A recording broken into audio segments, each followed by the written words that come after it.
कामयाबी सुबह के जैसी होती है, मांगने पर नहीं जागने पर मिलती है। हाय फ्रेंड्स, मैं हूं गंगा प्रकाश वैश्विक और आज के इस सत्र में हम चर्चा करेंगे भारतीय संविधान की प्रस्तावना के संदर्भ में। इसके अंतर्गत हम जानने की कोशिश करेंगे भारतीय संविधान के स्वरूप को।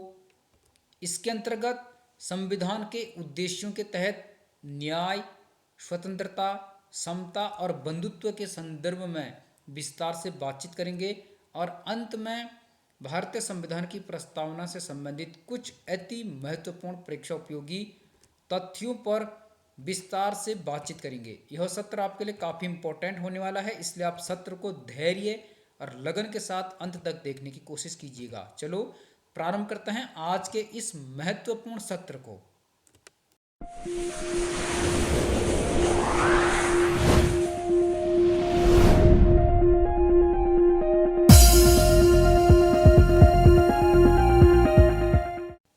जैसे कि आप यहाँ पर देख पा रहे हैं, भारत का संविधान यानी उद्देशिका, जिसे हम प्रस्तावना भी कहते हैं, यह संविधान का अति महत्वपूर्ण अंग है। इसमें लिखा गया है, हम भारत के लोग भारत को एक संपूर्ण प्रभुत्व संपन्न समाजवादी पंथ निरपेक्ष लोकतंत्रात्मक गणराज्य बनाने के लिए तथा उसके समस्त नागरिकों को सामाजिक, आर्थिक और राजनीतिक न्याय, विचार, अभिव्यक्ति, विश्वास, धर्म और उपासना की स्वतंत्रता, प्रतिष्ठा और अवसर की समता प्राप्त कराने के लिए तथा उन सब में व्यक्ति की गरिमा और राष्ट्र की एकता और अखंडता सुनिश्चित करने वाली बंधुता बढ़ाने के लिए दृढ़ संकल्प होकर अपनी इस संविधान सभा में आज तारीख 26 नवंबर 1949 ईस्वी मिति मार्गशीर्ष शुक्ला सप्तमी संवत 2006 विक्रमी को एतद द्वारा इस संविधान को अंगीकृत, अधिनियमित और आत्मर्पित करते हैं। तो ये है भारतीय संविधान की उद्देशिका, या इसे हम भारतीय संविधान की प्रस्तावना भी कहते हैं, अर्थात यह भारतीय संविधान का प्रियम्बल है और इसमें एक बार संशोधन हो चुका है 1976 में। यहाँ पर इसे अंग्रेजी में दिया गया है, आप इसे देख सकते हैं, the constitution of India preamble. अब हम इसके बारे में विस्तार से जानते हैं। भारतीय संविधान की प्रस्तावना, यदि हम भारतीय संविधान की प्रस्तावना की बात करें तो यह पूरे संविधान का ओवरव्यू है, पूरे संविधान का ड्राफ्ट है। इसमें पूरे संविधान के स्रोत, उसके स्वरूप, उसके उद्देश्य, उसका दर्शन, उसका मूल आदर्श, उसकी मूल अवधारणा, उसके सिद्धांत, उसकी विशेषताएं और संविधान निर्माताओं के आशय व उनके उद्देश्यों को संकलित और समाहित किया गया है। तो हम मान सकते हैं कि भारतीय संविधान की जो प्रस्तावना है उसमें पूरे संविधान को संकलित किया गया है, उसकी समीक्षा की गई है, अर्थात प्रस्तावना पूरे संविधान का ओवरव्यू है। अब हम जानने की कोशिश करते हैं संविधान की प्रस्तावना के बारे में। संविधान के स्रोत, संविधान के स्वरूप, उसके उद्देश्य, दर्शन, सिद्धांतों एवं विशेषताओं को स्पष्ट करने वाली एक कुंजी है। तो संविधान की प्रस्तावना क्या है? यह संविधान के स्रोत, संविधान के स्वरूप, उसके उद्देश्य, दर्शन, सिद्धांतों एवं विशेषताओं को स्पष्ट करने वाली एक प्रकार की कुंजी है। यह संविधान निर्माताओं के आशय एवं उनके उद्देश्यों को स्पष्ट करता है कि जो संविधान निर्माता थे उनका क्या आशय था, उनके क्या उद्देश्य थे, उनके क्या लक्ष्य थे, इसको स्पष्ट करने वाली कुंजी है भारत के संविधान की प्रस्तावना। भारतीय संविधान की प्रस्तावना स्पष्ट करती है इन तीन चीजों को। यहाँ पर आप देख सकते हैं, पहला है संविधान का दर्शन कैसा है, यानी फिलॉसफी कैसी है संविधान की, यह स्पष्ट करता है भारतीय संविधान की प्रस्तावना।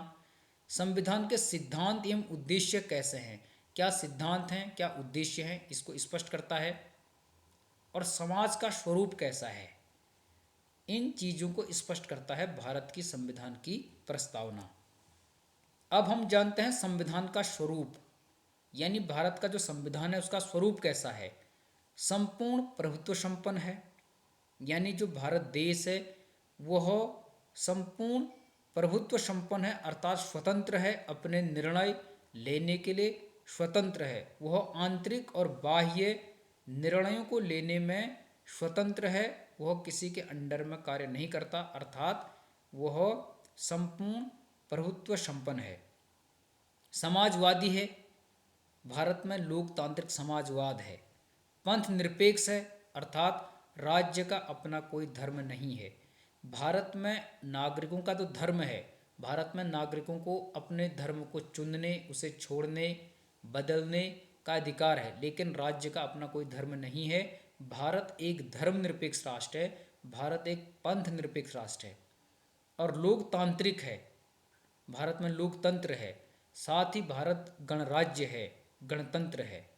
गणराज्य या गणतंत्र का मतलब होता है देश का प्रथम नागरिक निश्चित अवधि के लिए निर्वाचित है, वह वंशानुगत और अनिश्चित समय के लिए मनोनीत नहीं है। तो देश का जो प्रथम नागरिक होता है अर्थात राष्ट्रपति, वह एक निश्चित अवधि के लिए निर्वाचित होता है, वह वंशानुगत नहीं होता और उसका एक अनिश्चित कार्यकाल नहीं होता है, वह मनोनीत नहीं होता बल्कि निर्वाचित होता है।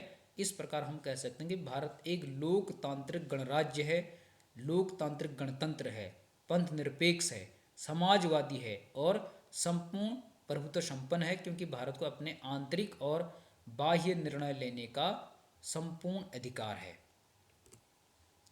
अब हम जानते हैं संविधान के उद्देश्य। इसके अंतर्गत भारतीय संविधान की प्रस्तावना में 3 प्रकार की न्याय का उल्लेख किया गया है: सामाजिक न्याय, आर्थिक न्याय और राजनीतिक न्याय। कई बार प्रश्न आता है कि भारतीय संविधान की प्रस्तावना में कितने प्रकार की न्याय का उल्लेख किया गया है, तो इसका जवाब होगा 3: सामाजिक न्याय, आर्थिक न्याय, राजनीतिक न्याय। सामाजिक, आर्थिक, राजनीतिक न्याय, तो ये आप ध्यान में रख लीजिए। उसके बाद प्रश्न आता कई बार कि भारतीय संविधान की प्रस्तावना में कितने प्रकार की स्वतंत्रता का उल्लेख किया गया है। इसका जवाब होगा 5 प्रकार की स्वतंत्रता: विचार, अभिव्यक्ति, विश्वास, धर्म और उपासना की स्वतंत्रता। तो आप अपने विचार को रख सकते हैं, अपनी अभिव्यक्ति कर सकते हैं, अपने विश्वास, धर्म और उपासना को आप प्रदर्शित कर सकते हैं। तो ये 5 प्रकार की स्वतंत्रताएं, विचार, अभिव्यक्ति, विश्वास, धर्म और उपासना, भारतीय संविधान की प्रस्तावना में उल्लेखित हैं और यह सभी नागरिकों को प्राप्त हैं। समता की बात करें तो भारतीय संविधान में प्रतिष्ठा और अवसर की समता की बात कही गई है। 2 प्रकार की समता का उल्लेख किया गया है: प्रतिष्ठा और अवसर की समता। बंधुता की बात करें तो व्यक्ति की गरिमा और राष्ट्र की एकता और अखंडता।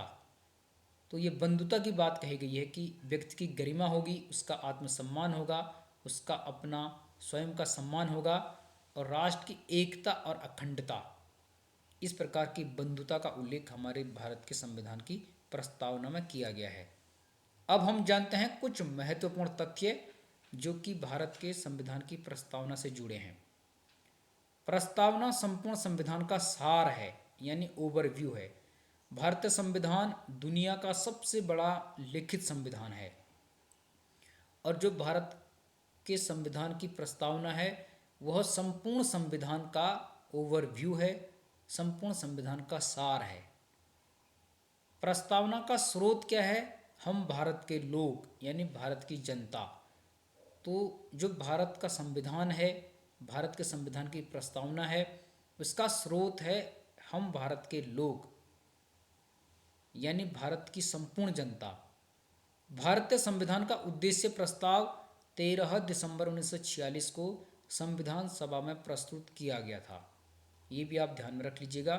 तो भारतीय संविधान का जो उद्देश्य प्रस्ताव था वह 13 दिसंबर 1946 को संविधान सभा में पंडित जवाहरलाल नेहरू द्वारा प्रस्तुत किया गया था। इसके अतिरिक्त भारतीय संविधान की प्रस्तावना का विचार अमेरिका के संविधान से लिया गया है। तो जो भारतीय संविधान की प्रस्तावना है उसका विचार यानी उसका कॉन्सेप्ट अमेरिका के संविधान से लिया गया है। इसके अतिरिक्त भारतीय संविधान की प्रस्तावना की भाषा ऑस्ट्रेलिया के संविधान से ली गई है। प्रस्तावना का विचार अमेरिका के संविधान से लिया गया है, जबकि प्रस्तावना की भाषा ऑस्ट्रेलिया के संविधान से ली गई है। संविधान का परिचय पत्र किसने कहा प्रस्तावना को? तो इसका जवाब होगा N.A. पालकीवाल। तो कई बार प्रश्न आता है कि निम्नलिखित में से किसने प्रस्तावना को संविधान का परिचय पत्र कहा? इसका उत्तर होगा N.A. पालकीवाल। इसी प्रकार दीर्घकालिक सपनों का विचार कहा अल्लादी कृष्णास्वामी अय्यर ने। तो कई बार प्रश्न बन जाता है कि किसने भारतीय संविधान की प्रस्तावना को दीर्घकालिक सपनों का विचार कहा? जवाब होगा अल्लादी कृष्णास्वामी अय्यर। संविधान की आत्मा किसने कहा प्रस्तावना को? ठाकुर दास भार्गव। तो कई बार प्रश्न आता है कि किसने भारतीय संविधान की प्रस्तावना को संविधान की आत्मा कहा? उत्तर होगा ठाकुर दास भार्गव।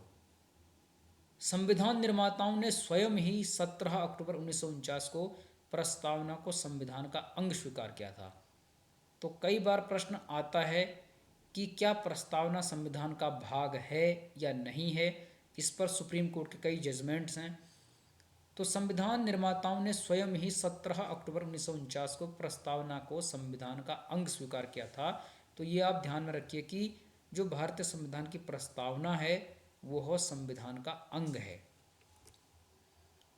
यहाँ पर महत्वपूर्ण तथ्य है बेरूबारी संघवाद 1960 के मामले में सर्वोच्च न्यायालय ने प्रस्तावना को संविधान का भाग नहीं माना और कहा कि इसे संविधान संशोधन द्वारा बदला नहीं जा सकता। तो बेरूबारी संघवाद जो था 1960 का भारत पाकिस्तान से जुड़ा हुआ जो वाद था भूमि बंटवारे से संबंधित, इस वाद में सुप्रीम कोर्ट ने प्रस्तावना को संविधान का भाग नहीं माना और कहा कि इसे संविधान संशोधन द्वारा बदला नहीं जा सकता।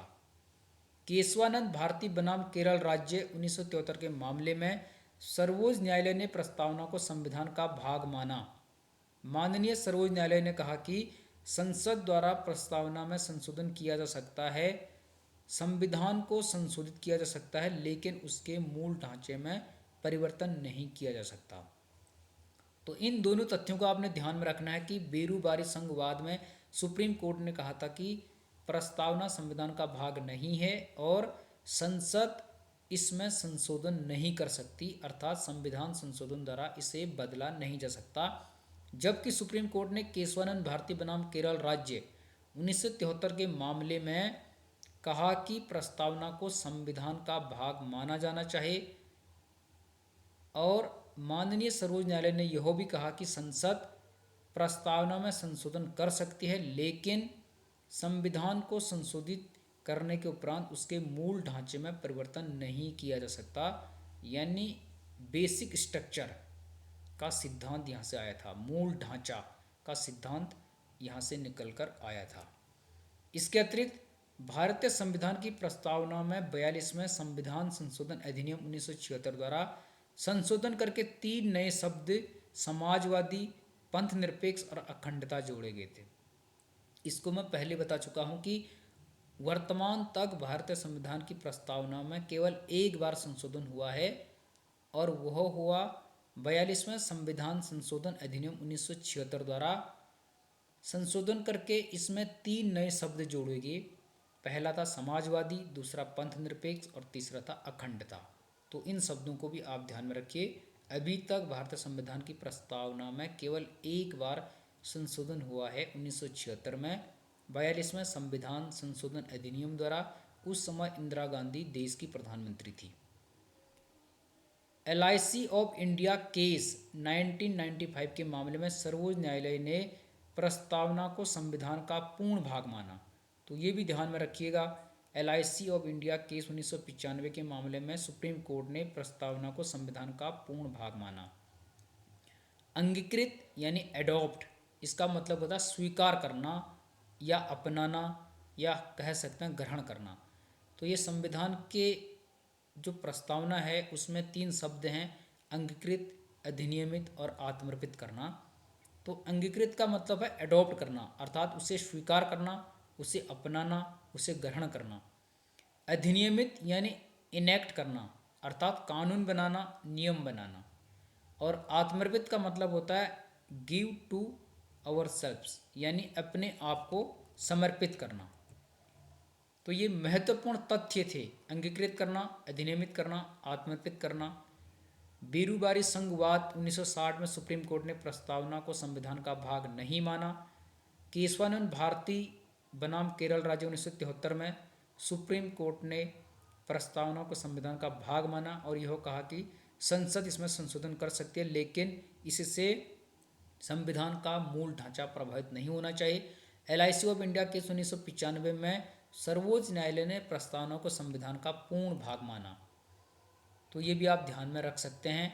बाकी जो भी महत्वपूर्ण तथ्य थे उन पर हमने यहाँ पर डिस्कस किया। प्रस्तावना संपूर्ण संविधान का सार है, यानी ओवरव्यू है, और इसमें बंधुता, समता, स्वतंत्रता और न्याय, कितने प्रकार के न्याय है, कितने प्रकार की स्वतंत्रता है, कितने प्रकार की समता है, कितने प्रकार की बंधुता है, इस पर हमने विस्तार से चर्चा की। संविधान का स्वरूप कैसा है और भारतीय संविधान की प्रस्तावना क्या क्या स्पष्ट करती है। तो संविधान का दर्शन, संविधान के सिद्धांत एवं उद्देश्य और समाज का स्वरूप कैसा है, इसको स्पष्ट करती है। इसके अलावा संविधान की जो प्रस्तावना है वह क्या क्या स्पष्ट करती है, तो उसके स्वरूप, उद्देश्य, दर्शन, मूल आदर्श, मूल अवधारणा, सिद्धांत, विशेषताएं, संविधान निर्माताओं के आशय व उनके उद्देश्य एवं संविधान के स्रोतों को स्पष्ट करती है। यहाँ पर हमने अंग्रेजी में भी इसे जाना और हिंदी में भी हमने इसे जाना। मुझे लगता है ये संविधान की जो प्रस्तावना है ओवरव्यू है पूरे संविधान का जो सार है उसे समझने में आप यहाँ पर सक्षम हुए होंगे। वीडियो यदि अच्छी लगी तो लाइक कीजिएगा और चैनल यदि सब्सक्राइब नहीं किया है तो अवश्य ही सब्सक्राइब कीजिएगा। बने रहिए गंगा प्रकाश वैश्विक के साथ। आपका बहुत बहुत धन्यवाद।